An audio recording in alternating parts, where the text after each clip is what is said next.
हमारी प्रायोरिटीज ही नहीं स्टैब्लिश हो रही। हमारी प्रायोरिटीज क्या है? हमारा प्रायोरिटीज ये है कि ठीक है तू मैं खेलना है बैठ के, इससे तो चीजें नहीं होंगी। अब इंडिया और सऊदी अरब जो है वो डिफेंस डिप्लोमेसी की बात कर रहे हैं। वो कह रहे हैं कि इसको हमने आगे लेके चलना है। और आपको पता है दोस्तों कि जब से इंडिया ने, अब देखें जो 370 और 35A है, इमरान खान साहब कहते रहे मिसाल के तौर पे कि मोदी जी ए रिवर्स करने की थोड़ी साड़ी कोई गल नहीं। उन्होंने कहना हजूर माय लॉर्ड आपकी साड़ी कोई गल नहीं तो कोई गल ना हो, पहले कौन सी हमारी गल थी? सऊदी अरब तो मेरे पास आ रहा है ना, MBS तो आएगा ना, मुझे तो बहरीन वालों ने और UAE वालों ने बुला के तो हार पहनाए है ना। मैंने एक दफा बहुत बड़े हाई लेवल एक OIC के डेलीगेशन पे ये बातें की थी मैंने। आई वॉज देयर टू सी मैंने, और मैंने कहा कि OIC में इतनी बड़ी तब्दीलियां आ रही हैं। एक तरफ इब्राहिम अकॉर्ड आ रहा है, एक तरफ 35A 3070 हो गया, और दुनिया जो है मुस्लिम वर्ल्ड के अंदर इतना भूचाल आ गया है।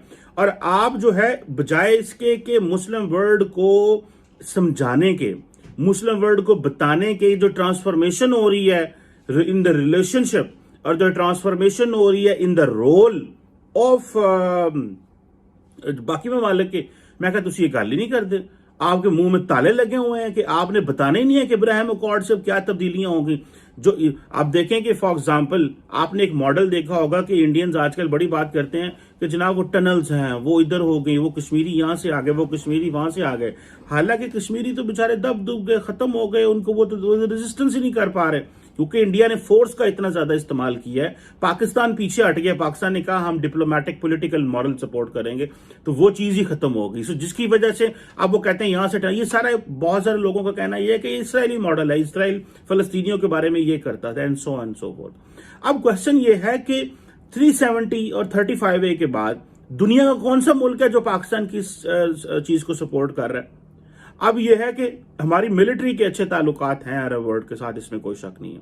जनक अमर जवेद बाजवा जब भी जाते हैं सऊदी अरब में, he is heard, he is listened, और वो कभी कोई फाइनेंशियल सपोर्ट लेके आनी होती है, कुछ लेके आना होता है। अभी रिसेंटली हमने $3 अरब उनसे लिए हैं, थैंक्स टू ये जो हमारी फौज का जो ताल्लुकात हैं एक, और उसकी जो, और वो भी हमने अभी जारी बातें खत्म कर बैठे हैं बहुत सारे तरीकों से। जब हमने यमन में फौज नहीं भेजी थी तो वो नाराज हुए थे बहुत ज्यादा, अरबी बड़े नाराज हुए सन। और उसको पता है, आपको पता है कि एक, if I am not wrong, UAE के एक आई थिंक फॉरेन मिनिस्टर ही था, minister for state something like that, या कल्चरल अफेयर मिनिस्टर, उसने बड़ी सख्त स्टेटमेंट दी थी पाकिस्तान के बारे में। और उन्होंने कहा तुम समझते क्या हो अपने आप को? अभी तो उन्होंने हमें रिव्यू में डाल दिया है, जबकि उनके इसराइल के साथ ताल्लुकात बेहतर हुए हैं, उन्होंने हमें रिव्यू में डाल दिया, उन्होंने हमारे वीजे बंद कर दिए थे। उन्होंने कहा जनाब ए ना वीजे बंद करो, ए ना कोई मोटिवेटेड बंदा आके किसी जीव को मार दे यहाँ पे, या कोई हमला कर दे, और हम जाके फिर वहां पे अपनी कम्युनिटी को बताते रहे यार इस तरह ना करना, ध्यान करना, ये करना, वो करना। हालांकि इस तरह की बात नहीं है, लोग तो वहां पर जाते हैं रोजगार करने बचाने जाते हैं, कोई दहशतगर्दी करने थोड़े जाते हैं, लेकिन वो द फियर कि कोई भी मोटिवेटेड बंदा आ सकता है या कुछ इस तरह की चीजें हो सकती हैं। और हमें अपनी क्लैरिफिकेशंस देनी शुरू पड़ रही हैं। अब हमने जो $3 अरब लिया है, मुझे बताएं पाकिस्तान की क्या लिवरेज रह गई इस पर? $3 अरब लिया हुआ है अपने मैक्रो इकोनॉमिक इंडिकेटर ठीक करने के लिए, and to put the money in the State Bank so that हमारा वो जो फॉरेन एक्सचेंज रिजर्व उठे, और हम ये कहें जी तू साढ़े लात बड़े फिट ने ऐसी ओके हैं, ठीक है। अब एक तरफ वो है, और एक तरफ आप देखें जनरल नरवाने का विजिट है, और जनरल नरवाने ने वहां पे जाके, और फिर आपको पता है कि इस वक्त 8.5 मिलियन 8.5 मिलियन जो वर्कर्स हैं वो गल्फ में बात कर रहे हैं। वो 2.7 मिलियन जो है वो क्या उसको बोलते हैं सऊदी अरब में रह रहे हैं। कोई 30% जो पॉपुलेशन है वो UAE में रह रही है। और मुझे याद है मेरे गांव का एक लड़का था, तो मुझे वंस याद, उसने कहा जी मैं तो पता नहीं वो कौन से शहर मुल्क में होता था, आई थिंक ओमान एंड इसी तरह। तो मुझे कहता है सर जी वहां पे बात ये है कि अगर मेरी अंग्रेजी ठीक होती ना तो मैंने पता नहीं इतने पैसे कमाए। उन्होंने कहा जी इंडियन लड़के आते हैं उनकी अंग्रेजी बड़ी अच्छी होती है, तो वो पता नहीं किधर से किधर पहुंच जाते हैं। So that gives them an advantage, ठीक है। इधर अमेरिका में भी मैं कुछ अर्से से हूँ, और सारी बात है बहुत सारे दोस्तों से मिलना गिलना होता है, इंडियन से भी मिला हूँ, पाकिस्तानियों से भी मिला हूँ, गोरों से भी मिला हूँ, मुलाकातें करता रहता हूँ कहीं ना कहीं पे, जो किसी न किसी रेफरेंस से मेरे यहाँ पुराने ताल्लुकात या वैसे एकेडमिक ताल्लुकात या मीडिया के हवाले से जो ताल्लुकात होते हैं वो कोई ना कोई राब्ता रहता है। तो पता चलता है कि किस तरह जो है वो इंडियंस जो हैं वो they are into the setup, जो कि मैं समझता हूँ कि एम नहीं चीज़ मिलती, दे हैव वर्कड हार्ड। कोई भी मुल्क हो, देखिए मैंने अपने एक बुजुर्ग थे, मैंने उनसे एक चीज सुना था, उन्होंने कहा बेटा जिंदगी में चीज याद रखो, हार्ड वर्क पेज ऑफ। कोई भी करे, वो मुसलमान करे नॉन मुस्लिम करे, सो उन्होंने हार्डवर्क किया है, वो मेहनत कर रहे हैं, वो भाग दौड़ रहे हैं, वो चीजें कर रहे हैं। और हम क्या कह रहे हैं, नहीं पायन तुसा इंडिया ने तलकात नहीं बनाने, कश्मीर का मसला है, फलां है, डमकान है। वो क्या हुआ कि आज उन्होंने हमें छोड़ दिया, आज अरब वर्ल्ड ने हमें छोड़ दिया है। उन्होंने कहा जनाब कि एक काम असा तुहाडे कहने ते ऐसा नहीं करना। आप जो सऊदी अरब और यूएई साइलेंट बैठे हुए हैं कश्मीर के ऊपर, नरवाने साहब वहां पे हो गए, वहां के जो लैंड फोर्सेस के हेड हैं वो आगे पहली दफा आ गए।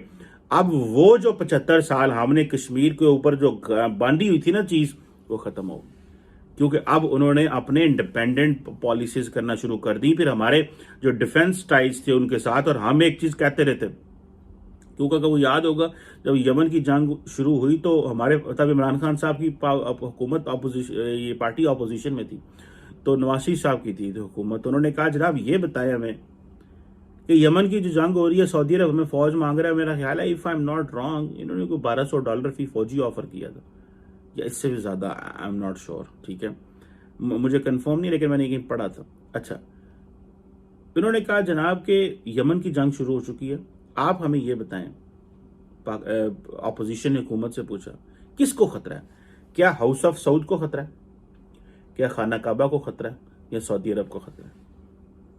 उन्होंने कहा जी हाउस साहब, हमारी जो जारी बात है, अदारों ने कहा या हुकूमत ने कहा कि जी हाउस ऑफ सऊद को कोई खतरा नहीं, सऊदी अरब को भी कोई खतरा नहीं, ये हाउस ऑफ सऊद को खतरा है।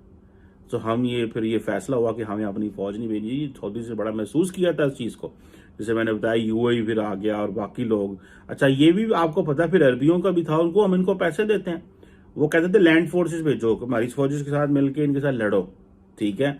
तो वो पाकिस्तान ने कहा कि हम इधर एक तरफ फटीक करके बैठे हैं, पहले वो इराक में भी फौजी मांगते हैं, तो उन्होंने कहा पाकिस्तानी दिल मर्सरी ने इन्हें की है, इन्होंने जितने मर्जी साथ लो या आ जाएंगे। तो उस वक्त जनरल मुशर्रफ ने बड़ा सख्त फैसला किया।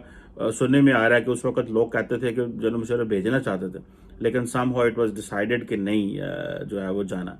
सो ये एक बहुत बड़ी डेवलपमेंट है, ये शिफ्ट है, इस शिफ्ट को समझें खुदारा, और इंडो पैसिफिक को समझें, और जो इस वक्त इंडियन ओशन में तब्दीलियां आ रही हैं उसको समझें। Let's understand, let's gaze all this. और हम इस्लामोफोबिया की जंगें लड़ रहे हैं, हम जो है वो 75 साल पुरानी बातें कर रहे हैं, हमें यार नया लिटरेचर की बात करनी। और मजे की बात है कि हमारे एकेडमिक सर्कल्स में वही पुरानी बातें हैं, ठीक है। अब वो नई बातें करने की जरूरत है। आई होप कि कोई ना कोई कहीं ना कहीं पे हमारे बड़े पढ़े लिखे लोग हैं, हमारे बड़े जानदार लोग हैं, बड़ा टैलेंट है पाकिस्तान में। The only thing is that they need a direction. हम तो इस वक्त इंटरनल लड़ रहे हैं, साफियां फाड़ लो, इन्होंने अंदर कर दो, इनवेज कर दो, नोच कर दो, तो वो इंटरनल लड़ाइयां चल रही हैं। और अपोजिशन ने ये कह दिया, फर्स्ट लेडी ने ये कह दिया, मरियम नवाज ने ये कह दिया, आपस में गुत्थम गुत्था हुए पड़े हैं। There is no, the entire world view is blocked. ये मेरी एक अंडरस्टैंडिंग है पाकिस्तान, हमारा जो पूरा ग्लोबल व्यू है ना वो ब्लॉक है, और रीजनल व्यू भी ब्लॉक्ड है, क्योंकि हम सिर्फ अफगानिस्तान को देख रहे हैं। We are not looking what's going on in India. हम इंडिया को रीड नहीं कर रहे। इंडिया को, this is the moment to read India, क्योंकि इंडिया की ग्लोबल ओपनिंग हो रही है। ये चीजें समझने की जरूरत है। Thank you very much.